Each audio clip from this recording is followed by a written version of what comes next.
And good evening and welcome to 6 News. I'm Stephanie Bryant. Well, the trails throughout town that make up the Lawrence Loop is closer to completion, as 17 out of the eventual 22 miles have been completed. But as 6 News' Rose Claire reports, now the city is looking for public input to close those gaps. Rose. Stephanie, I'm told there are several possible ways to connect the trails that in some cases are separated by at least a mile. And one biker tells me that at tonight's meeting at the Lawrence Public Library, he'll be looking at the safest routes when giving his input. Lawrence resident Steve Evans bikes the Lawrence trails for hours, 6 days a week. He says connecting those open areas between the trails is a big deal. I think overall it's going to improve the safety of everyone.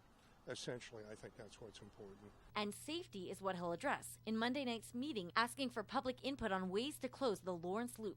17 miles of trails throughout town, with about 5 miles to go to completion. We can draw a line on a map, but we don't necessarily know where the neighbors want the trail. Jessica Mortinger manages the Lawrence Douglas County Metropolitan Planning Organization. She says since the spaces between the trails go through neighborhoods and businesses, they want residents' feedback on trail alignment preferences. One conversation has been, do we want the trail to go by the depot? And if so, then it would have train access, you have possibility for restroom amenities or parking along the trail. This part of the Lawrence Loop here at Burroughs Creek Trail starts all the way back at Rock Chalk Park and ends right here at East 11th Street between Haskell and Oregon.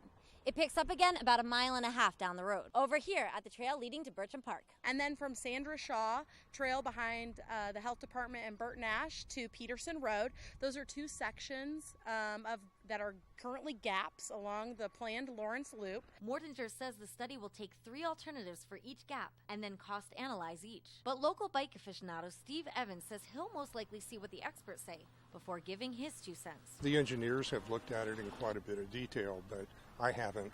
So I need to see what their thinking is and just get more educated on it.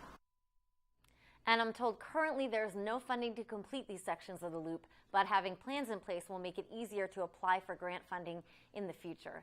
And according to Parks and Recreation, closing that loop could still take anywhere from 2 to 10 years. For 6 News, I'm Rose Claire. Back to you, Stephanie. All right, thank you, Rose. And this will be the first meeting of the summer. The next one will be planned for late July or August, and the MPO expects its final report out by September. To view the maps and the trails, just head to our website and click on the story.